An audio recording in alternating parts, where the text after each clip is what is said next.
जिस देश का प्रधानमंत्री, जिस देश का राष्ट्रपति, जिस देश के मुख्यमंत्री, जिन प्रदेशों के मुख्यमंत्री पाखंडवाद को बढ़ावा देते हो, पाखंडियों के सामने जाकर के नतमस्तक करते हो, उस दौर में आप सरकारों से उम्मीद करोगे कि वो भारतीय संविधान के आर्टिकल 51A स्टेट की जिम्मेदारी है कि वो लोगों में वैज्ञानिक सोच डेवलप करे? तो क्या आपको लगता है कि सरकार ऐसा करेंगी? कभी नहीं, क्योंकि सरकार चाहती है आप धर्म के नशे में डूबे रहिए। सरकार चाहती है कि आप धर्म के नशे में डूबे रहिए, आप कावड़ लेकर जाइए, मंदिरों की लाइन में लगिए, तो सरकार आपके ऊपर फूल बरसाएगी। लेकिन आप पढ़ने लिखने की बाद में नौकरी मांगोगे तो सरकार आपके ऊपर लाठियां बरसाएगी। जब उनका एजेंडा एक है, झंडा एक है, उनका रास्ता एक है, जब सब कुछ एक है, तो फिर वो एक साथ क्यों नहीं आ रहे? इसके लिए क्या सामाजिक दबाव की जरूरत है? इसके लिए क्या उनके घर के सामने धरना देने की जरूरत है? किस प्रकार से उनको मजबूर किया जाए कि वो बाबा साहब डॉक्टर अम्बेडकर के जो सपनों की राजनीति थी, बाबा साहब डॉक्टर अम्बेडकर जिस प्रकार की भारतीय राजनीति चाहते थे, बाबा साहब डॉक्टर अम्बेडकर की पार्टी और उनकी विचारधारा जिस प्रकार से लोकतंत्र में अपनी मजबूती चाहती थी, वो जिस प्रकार इस देश के अंदर स्थापित हो सके, इसके लिए देश के वो तमाम बहुजन नेता उस रास्ते पर नहीं चल रहे हैं, तो मैं समझता हूं कि जो रास्ता डॉक्टर नागराले साहब ने बताया है उस पर हमको विचार करना चाहिए। डॉक्टर साहब ने लैटरल एंट्री की बात की, उन्होंने निजी क्षेत्र में आरक्षण की बात की, तमाम वो मुद्दे जो एक समाज, एक खास तौर से शेड्यूल कास्ट में, दलित समाज में जो मध्यम वर्ग तैयार हुआ एक समय पर, आप देखेंगे कि अगर देश आज़ाद हुआ और आज़ाद होने के बाद में उस समय की सरकारों ने, उस समय के प्रधानमंत्री पंडित जवाहरलाल नेहरू थे, उनके बाद में जो कांग्रेस के प्रधानमंत्री रहे राजीव गांधी हैं, उनकी मदर इंदिरा गांधी, उन्होंने जिस प्रकार से निजी क्षेत्र का राष्ट्रीयकरण किया, बैंकों का राष्ट्रीयकरण किया, उसमें दलित समाज को नौकरियां मिली, और उन तमाम लोगों को जो हाशिए पर समाज था, जिसको पढ़ने का लिखने का अधिकार नहीं था, जिसको बाबा साहब डॉक्टर अम्बेडकर बड़े कष्ट और मुसीबतों से मूल धारा में शामिल कर पाए, उनको नौकरियों के अवसर कांग्रेस ने दिए, तो एक मध्यम वर्ग तैयार हुआ। आज डॉक्टर नागराले जैसे लोग और उनकी उम्र के तमाम वो लोग जो रिटायर हो गए, 10-10 साल जिनको हो गए, तो उनको नौकरी किस जमाने में मिली? उनको नौकरी उसी जमाने में मिली, इंदिरा के जमाने में मिली, जवाहरलाल नेहरू के जमाने में मिली, राजीव गांधी के जमाने में मिली। तो एक मध्यम वर्ग तैयार उस दौर में हुआ, और उसी मध्यम वर्ग के पास जब पैसा आया तो उससे वामसेप तैयार हुआ, और वामसेप से जो पैसा इकट्ठा हुआ उससे बसपा तैयार हुई, और बसपा तैयार होने के बाद में एक दौर वो रहा कि उत्तर प्रदेश, जिस स्टेट से मैं आता हूँ, वहां पर 4-4 बार उत्तर प्रदेश में बहुजन समाज पार्टी की सरकार रही, एक बार तो पूर्ण बहुमत की रही, और आज उसी उत्तर प्रदेश में बहुजन समाज पार्टी अगर विपक्ष की भूमिका में भी नहीं है, या समाजवादी पार्टी विपक्षी भूमिका में भी नहीं है, या छत्तीसगढ़, राजस्थान और मध्य प्रदेश जो हिंदी भाषी बेल्ट है, वहां पर बहुजन समाज की वो पार्टियां जिनका जिक्र अभी डॉक्टर नागराले ने किया, चाहे वो दलित समाज की पार्टी हो और चाहे वो ओबीसी समाज की पार्टी हो, जिसको समाजवादी विचार अभी डॉक्टर साहब ने अपनी भाषा में कहा, वो अगर पार्टी हाशिए पर चली गई तो ये हो क्यों रहा, ये विचार में प्रश्न। उत्तर प्रदेश के अंदर 2019 में, मैं पत्रकार हूं, मैं पढ़ता हूं, चीजों को समझता हूं, विश्लेषण करता हूं, मैंने देखा कि उत्तर प्रदेश में जब समाजवादी पार्टी और बहुजन समाज पार्टी और कांग्रेस और आरएलडी का गठबंधन हुआ, तो आपके सामने रिजल्ट है, 10 सीट बहुजन समाज पार्टी जीती, 5 सीट समाजवादी पार्टी जीती और 1 सीट कांग्रेस जीती। जहां पर बहुजन समाज पार्टी को 48% वोट मिला, वहां पर 48% वोट लेने के बावजूद भी बहुजन समाज पार्टी बीएसपी चुनाव हारी। आप समझिए किस प्रकार से वोटों का ध्रुवीकरण किया गया। यानी जहां 30 और 35% पर वोट पाने के बाद में प्रत्याशी चुनाव जीत जाता है, वहीं पर 48% वोट पाने के बाद में बहुजन समाज पार्टी का प्रत्याशी चुनाव हार गया। इसका मतलब वर्तमान समय में धर्म की राजनीति इस कदर हावी है कि आप अपने विचार को किसी भी प्रकार से लोगों तक पहुंचाने का काम करिए, लोग जो है वो धर्म के नशे में चूर हैं। और खास तौर से हिंदी भाषी बेल्ट पर जो धर्म की राजनीति चल रही है, और मोदी सरकार, योगी सरकार, आरएसएस जिस एजेंडे पर काम कर रही है, उस दौर में बाबा साहब डॉक्टर अम्बेडकर के जो साइंटिफिक, जो वैज्ञानिक सोच है, उस पर काम करना कितना भारी है, कितना कठिन है, आप इसको समझ सकते हैं भली भांति। लेकिन फिर भी मैं ये कहूँगा कि आशा के इस दौर में हम तमाम लोगों को ये उम्मीद बनाकर रहनी चाहिए और चलना चाहिए कि उस दौर में, जिस दौर में इस प्रकार की सभा करने पर, सच बोलने पर मुकदमे हो रहे हों, हमारे जैसे पत्रकारों पर मुकदमे हो रहे हों, कवियों पर, साहित्यकारों पर, लिखने पढ़ने वाले लोगों पर मुकदमे हो रहे हों, उस दौर में डॉक्टर नागराज और तमाम साथी ने छोटी सी सभा आयोजित की है और मुझे भी उन्होंने इन्वाइट किया। तो मैं धन्यवाद देता हूं कि कम से कम अभी कुछ सच बोलने वाले लोग इस देश के अंदर, इस जमहूरियत में जिंदा हैं। एक बात मैं और कह देता हूं, लोग अक्सर इस बात को कहते हैं कि मोदी जी ने बहुत कुछ किया। जो हिंदूवादी सोच के लोग हैं, जो मनुवादी सोच के लोग हैं, जिनकी सोच आरएसएस के नागपुर के आरएसएस के कार्यालय से चलती है, तो मैं तमाम लोगों से कहता हूं कि जिस दौर की सरकारों को आप गाली बक रहे हो, जरा सोचिए, विचार करिए कि उस दौर की सरकारों ने आपको क्या दिया। उसकी दौर की सरकारों ने आपको नौकरी दी, उस दौर की सरकारों ने आपको आपके पैरों पर खड़ा किया। उस दौर की सरकारों की वजह से इस देश को, जो देश कभी घोड़ा और बग्घी पर चलता था, वो हवाई जहाज तक आया। जब इस देश के अंदर खाने के लिए अनाज पैदा नहीं होता था, खाने के लिए अनाज भी विदेशों से मंगाया जाता था, आज वो देश इतना संपन्न है भारत कि वो अपने यहाँ अनाज पैदा करके दूसरे देशों के लिए सप्लाई करता है, एक्सपोर्ट करता है। तो ये उन सरकारों ने दिया, वर्तमान सरकार ने क्या दिया? वर्तमान सरकारों ने ये दिया कि आपको जाति के नाम पर लड़ाया, आपको धर्म के नाम पर लड़ाया, आपके हाथ से रोजगार छीन लिए गए, आपके हाथ से नौकरी छीन ली गई। आपके पिताजी, आपके दादाजी उस दौर में 10वीं 12वीं करने के बाद में आज रिटायर हो गए तो आज 50,000, 60,000, 1 लाख रुपए पेंशन ले रहे हैं और आप एमटेक और बीटेक करने के बाद में बेरोजगार घूम रहे हैं। ये विचारणीय प्रश्न है। क्या धर्म खाने को देगा? मैं तो लोगों से कहता हूँ धारा 370 खत्म कर दी, बहुत अच्छी बात है। आप लोगों ने राम मंदिर बना दिया, बहुत अच्छी बात है। लेकिन अब ये भी थोड़ा सा बैठ करके बातचीत कर लीजिए कि इस देश के अंदर ये जो आवाम, जो हमारे बच्चे पढ़ने लिखने के बाद में बेकार घूम रहे, बेरोजगार घूम रहे, इनकी रोजी रोटी की बात कर लीजिए। ये नशा लोगों पे सर चढ़ करके बोल रहा है। मैं देश भर में जाता हूँ, लोगों से, तमाम लोगों से समझाने की बात करता हूँ और मैं कहता हूँ कि आप जागिए, आपके सामने आपका सब कुछ बर्बाद हो रहा है। बाबा साहब डॉक्टर अम्बेडकर का वो सपना कि मैं चाहता हूँ देश जाति विहीन बने, मैं चाहता हूँ भारत बौद्ध में हो, और भारत बौद्ध में हो तो उसका मतलब यह है कि भारत में समानता हो, बंधुता हो, न्याय हो, भाईचारा हो, भारत में वैज्ञानिक सोच के लोग डेवलप हो, लोगों के अंदर वैज्ञानिक सोच डेवलप हो। लेकिन उस दौर में बाबा साहब डॉक्टर अम्बेडकर ये कोटेशन कितनी महत्व रखती है, जिस दौर में प्रधानमंत्री जाकर के राम मंदिर के उद्घाटन में लेट जाते हो, जिस देश में राज्यों के मुख्यमंत्री बाबा बागेश्वर के धाम में जाकर के लेट जाते हो, अगर ऐसे लोग पदों पर बैठे रहेंगे तो आप क्या उम्मीद करोगे कि वो लोगों के अंदर वैज्ञानिक सोच डेवलप करेंगे? जिस देश का प्रधानमंत्री, जिस देश का राष्ट्रपति, जिस देश के मुख्यमंत्री, जिन प्रदेशों के मुख्यमंत्री पाखंडवाद को बढ़ावा देते हो, पाखंडियों के सामने जाकर के नतमस्तक करते हो, उस दौर में आप सरकारों से उम्मीद करोगे कि वो भारतीय संविधान के आर्टिकल 51A के स्टेट की जिम्मेदारी है कि वो लोगों में वैज्ञानिक सोच डेवलप करे? तो क्या आपको लगता है कि सरकार ऐसा करेंगी?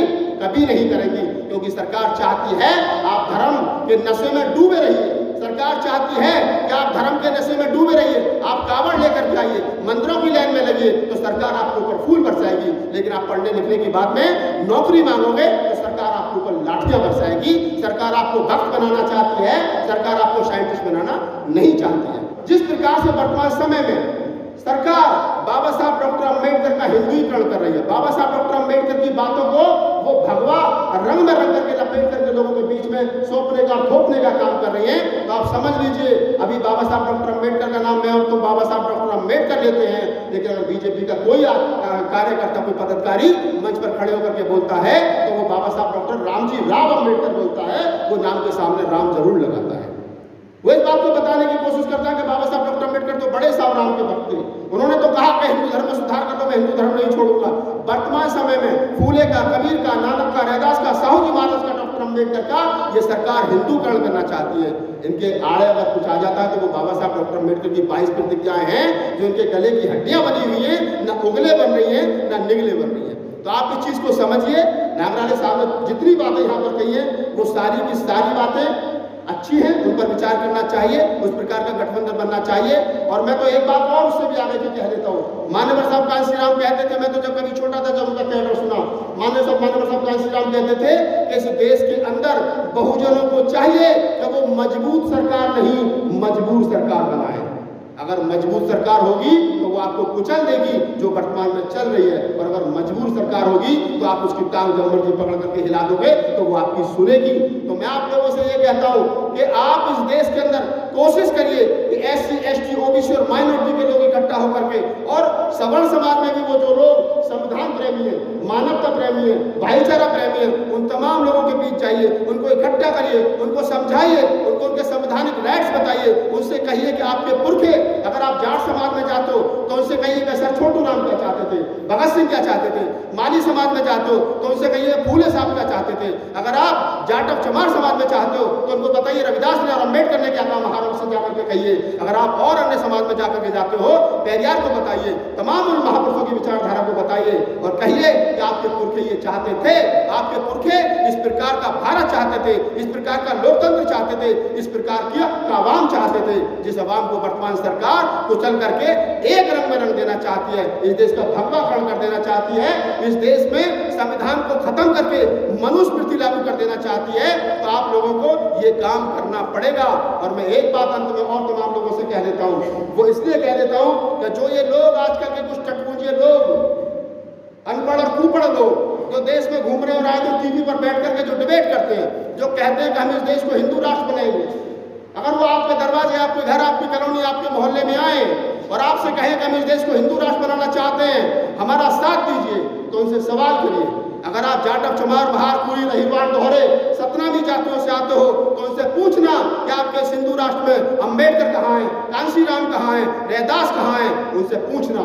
अगर आप जाट समाज से आते हो तो उनसे पूछना कि इसमें भगत सिंह कहाँ हैं, चौधरी महाराज सिंह भारती कहाँ हैं, इसमें सर छोटू राम कहाँ हैं। आप माली समाज से आते हो तो उनसे पूछना कि इसमें फूले कहाँ हैं। गठरिया समाज से, पाल समाज से आते हो तो पूछना इसमें पेरियर कहाँ है, पेरियर रामास्वामी नायकर कहाँ है। यादव समाज से आते हो तो पूछना इसमें पेरियर ललित सिंह यादव कहाँ है। आप पूछना उनकी आंख में डाल करके कि जब आपके हिंदू राष्ट्र में मेरे 85% बहुजन समाज, मेरे 85% बहुजन समाज के पुरखे या उनकी विचारधारा नहीं है, इसका मतलब आपके हिंदू राष्ट्र में मैं नहीं हूँ। ये 85% बहुजन समाज नहीं है, आपके हिंदू राष्ट्र में ये चतुर चालाक और चंड और पाखंडी लोगों का हिंदू राष्ट्र है, जिससे हमारा कोई लेना देना नहीं है। आपको ये बात समझ लेनी चाहिए। और लोकतंत्र में वोट की कीमत होती है। माननीय साहब कांशीराम ने कहा कि अपनी वोट की कीमत अपनी बेटियों से ज्यादा करना, बेटी की इज्जत से ज्यादा वोट की कीमत समझना। उत्तर प्रदेश के लोगों ने समझी, वहां पर 4-4 बार सरकार बनी, हिंदी जो बेल्ट है उसमें लोगों ने समझी, तो बसपा जैसी पार्टी विपक्ष की भूमिका में रही,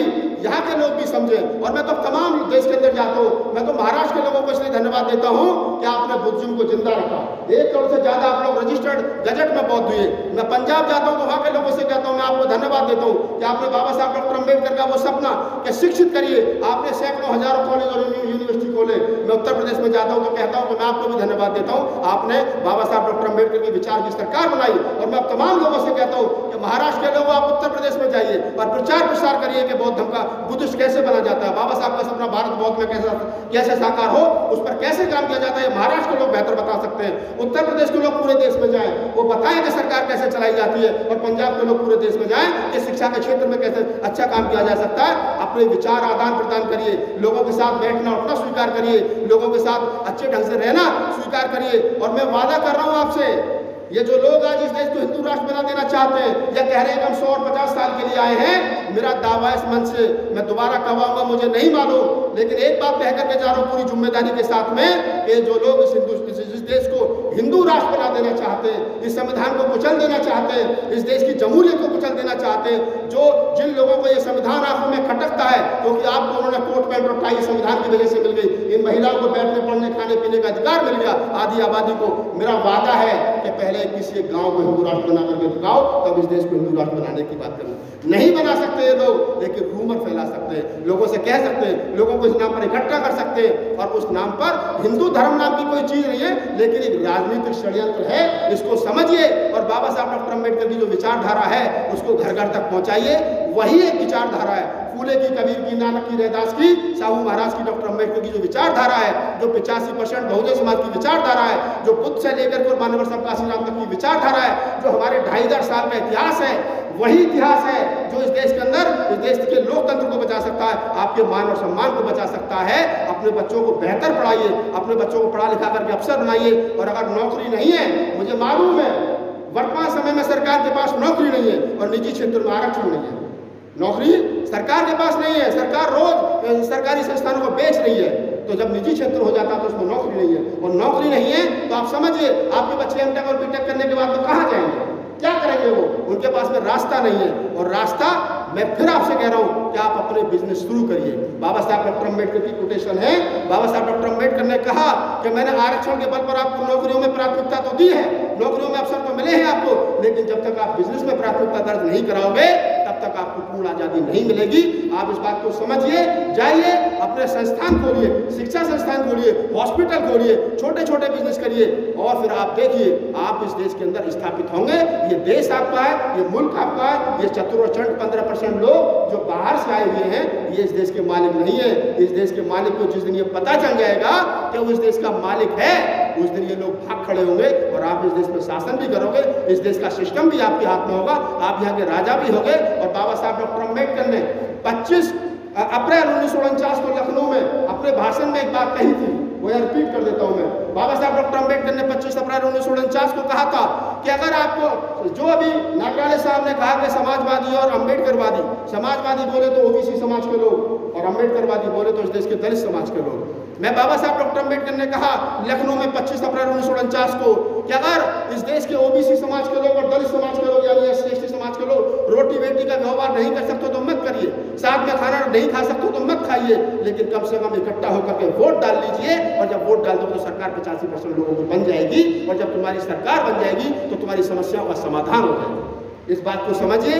इस बाबा साहब डॉक्टर अम्बेडकर की एक कोटेशन को का मान सम्मान कीजिए। मुझे मालूम है कि ये उतना आसान नहीं है, लेकिन फिर भी मैं कहता हूँ वर्तमान समय में अगर इस देश के बहुजन समाज की पार्टियां इकट्ठा होकर के एक एजेंडे के साथ एक मंच पर नहीं आ सकती है, किसी को घर बचाना है, किसी को परिवार बचाना है, किसी को भैया बचाना है, किसी को भतीजा बचाना है, किसी को जो 4000 करोड़ की प्रॉपर्टी है वो बचानी है, बहुत सारी समस्याएं हो सकती हैं।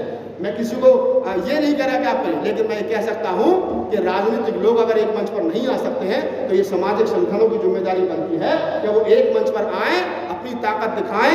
या तो इस देश में जिस प्रकार से उत्तर प्रदेश में समाजवादी पार्टी और बहुजन समाज पार्टी 2019 में एक मंच पर आना नहीं चाहती थी, लेकिन सामाजिक संगठनों का दबाव बना तो दोनों एक मंच पर आई। तो सामाजिक संगठन इतने मजबूत होने चाहिए, सरकार इनके वाली हो, सरकार उनके वाली हो, आने वाली हो या जो चली गई वो है, हमारे बिना ना चले, बस इतना ध्यान रखिए। और एक बात अंत में कह देता हूं आपके लिए, मैं एक बार ब्लैक्स का आंदोलन पढ़ रहा था अमेरिका का, मैंने देखा कि ब्लैक्स के आंदोलन में ब्लैक्स जो हैं वहां के अमेरिका के, उन्होंने कभी नहीं कहा कि हमें इस देश का हुक्मरान बनना है। ब्लैक्स ने कभी नहीं कहा कि हमें हुक्मरान बनना है। ये बात हम लोगों ने कहना शुरू की कि हमें इस देश का हुक्मरान बनना है। तो मैं पूछता हूँ लोगों से, मैं तो उत्तर प्रदेश में गया कि कुछ लोगों को बुरी भी लग जाती है। मैंने कहा कि एक बात बताइए, क्या हुक्मरान बनना समस्या का समाधान है? क्या हुक्मरान बनना इस देश का समस्या का समाधान है? अगर है तो बताओ। उत्तर प्रदेश के अंदर 4 बार आपकी सरकार रही, एक बार तो पूर्ण बहुमत की रही, तो क्या रहा? सारे बहुजन समाज का उत्थान और कल्याण हो गया? उसके बाद में दलितों के साथ में कोई अत्याचार शोषण नहीं हो रहा है आज भी। जब उनकी सरकार थी तब भी हो रहा था। सरकार बनना, सरकार बनाना समस्या का समाधान नहीं है। समाज कैसे मजबूत होगा? जब जो समाज मजबूत होता है उसका कभी शोषण, उसका कभी अत्याचार नहीं होता। समाज कैसे मजबूत होगा इसके लिए काम करिए, और इसके लिए सरकारें काम नहीं करेंगी, इसके लिए तुम्हें खुद काम करना पड़ेगा। आपके संगठन काम करेंगे, सरकार इनकी हो या उनकी हो, एजेंडा सेट करिए, एजेंडा बनाइए। जब आपका एजेंडा होगा तो सरकार से बैठ करके गरिबान पकड़ करके कहिए कि हमारे SC/ST वेलफेयर का जो 25% पैसा है वो कहाँ खर्च किया है। अभी तो हमारे लोगों को यही पता नहीं है। दिल्ली के अंदर एक सरकार चल रही है केजरीवाल की, वो सारे SC/ST का पैसा खा गया, सब फेल दिया उसने बिजली और पानी में। लोग पूछने को तैयार नहीं है। हमारे वहाँ पूर्व में मंत्री था, मुझसे कहते थे मंत्री से पूछो, वो पूछने को तैयार नहीं है। दूसरे मंत्री आ गए, वो पूछने को तैयार नहीं है। अरे भाई बिजली पानी नहीं चाहिए, हमारे बच्चों को MBBS की जो हमारी फीस मुफ्त में भरी जाती थी आज 1 करोड़ देनी पड़ रही है, उसका सवाल है भाई। ये बच्चे MBBS कब करके कहीं हैं, कुछ बनेंगे तब समाज का कल्याण होगा ना।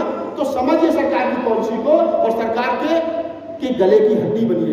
इस देश में जाट, गुर्जर, यादव, मराठा कभी नहीं कहता हमें देश का हुक्मरान बनना, क्योंकि वो उतना मजबूत है। सरकार इनकी हो या सरकार उनकी हो, वो अपना एजेंडा सेट करके रखता है और उसके एजेंडे पर सरकार काम करती है। तो अपना एजेंडा सेट करिए। और फिर मैं वही कहूँगा अंत में, आप लोग बड़े प्रबुद्ध हैं और महाराष्ट्र की धरती तो बड़ी उपजाऊ है, थोड़ा सा राजनीतिक रूप से थोड़ा सा मजबूत हो जाइए। सरकार, मैं तो पहले कहता हूँ, तमाम लोगों से कहते हैं अक्सर मेरे लिए, कल्याण सर के लिए, लक्ष्मण के लिए, तमाम लोग कह देते हैं कि राहुल जी आजकल आप कांग्रेस के फेवर में बोल रहे हो।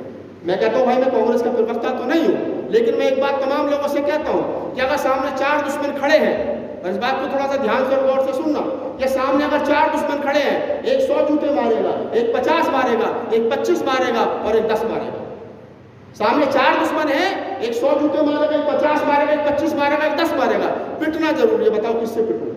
तो मेरे जैसा आदमी कहेगा 10 जूते वाले से पिट लेता, कम पिटाई होगी, हो सकता है उसका जूता भी छीन ले हम। तो वर्तमान समय में बीजेपी अगर 100 जूते मार रही है, दूसरे वाले 50 और 25 मार रहे हैं, और राहुल गांधी अगर वर्तमान समय में भारत जोड़ो यात्रा कर रहा है, वो कह रहा है, वो सवाल कर रहा है पत्रकारों से, पूछ रहा है कि इसमें बताइए कितने SC ST OBC के पत्रकार हैं, वो पूछ रहा है कि बताइए भारत सरकार में सचिव कितने शेड्यूल कास्ट के, वो जाति का जनगणना का समर्थन कर रहा है। तो तमाम अम्बेडकरवादियों समाजवादियों को एक बार बैठकर भी विचार करना चाहिए, क्या हम अपनी सरकार बना सकते हैं? और नहीं बना सकते तो कम से कम ये जो 10 जूते वाला से बैठकर के बात कर लो कि अगर तुम्हारी सरकार आई तो हमारे SC ST OBC के लिए क्या करोगे? अगर आपको लगता है कि वो ठीक करेगा तो बैठ करके बात करिए, और अगर लगता है कि नहीं करेगा तो फिर ये 100 जूते वाला आएगा, फिर 100 जूते सब में लगेंगे। आप सोच लीजिए करना क्या है आपको। मैं किसी पार्टी का प्रवक्ता नहीं हूँ, मैं समाज का प्रवक्ता हूँ। समाज का दर्द होता है, किसी समाज की बेटी का, समाज के किसी आदमी के साथ शोषण अत्याचार होता है। मेरे पास देश भर से मेरे ऑफिस फोन आते हैं, हमारे पास वीडियो आते हैं, फोन आते हैं, FIR की कॉपी आती है, तो दुख होता है। रात को नींद उड़ जाती है जब 10 साल की बेटी का बलात्कार होता है, तो रात को नींद नहीं आती है। मैं भी सोचता हूँ कि काश मैं किसी लायक होता तो मैं अपने समाज का शोषण अत्याचार मनुवादियों से रोक सकता था। तो विचार करिए, और मैं कहता हूँ तमाम लोगों से, सामाजिक ताकत बनाइए। लोग कहते हैं अक्सर, अभी मैं परसों नोएडा में था, मेरा स्पीच था, लेक्चर था, तो वह लोगों ने कहा कि साहब बहुजन समाज के लोगों ने, खासतौर से दलित समाज के लोगों ने 29 लाख संगठन बना लिए। बाबा साहब ने कहा था कि संगठित रहिए, ये तो आपस में संगठित रहिए। कैसे बात बनेगी? मैंने कहा कि अगर 2 भाई एक साथ काम करते हो, दोनों में झगड़ा हो जाए, और एक भाई घर जाकर के नाराज होकर के बैठ जाए, एक भाई काम करता रहे, वो अच्छा है? या वो अच्छा है कि एक भाई दोबारा जाकर के अपना दूसरी जगह काम करना शुरू कर दे, वो अच्छा है? संगठन 29 लाख नहीं, 50 लाख बन जाए, कोई फर्क नहीं पड़ता। जरूरत ये है कि जब आपको आवाज दी जाए जय भीम के नारे के साथ में, तो 2 अप्रैल 2018 की तरह एक मंच पर इकट्ठा होकर के भारत बन करके ताकत दिखाना, इस बात की जरूरत बनती है। ये महत्वपूर्ण है। संगठन कितने हिंदुओं के कितने संगठन है, गली गली में संगठन है साहब, लेकिन जब RSS आवाज देती है तो सब इकट्ठा हो जाते हैं।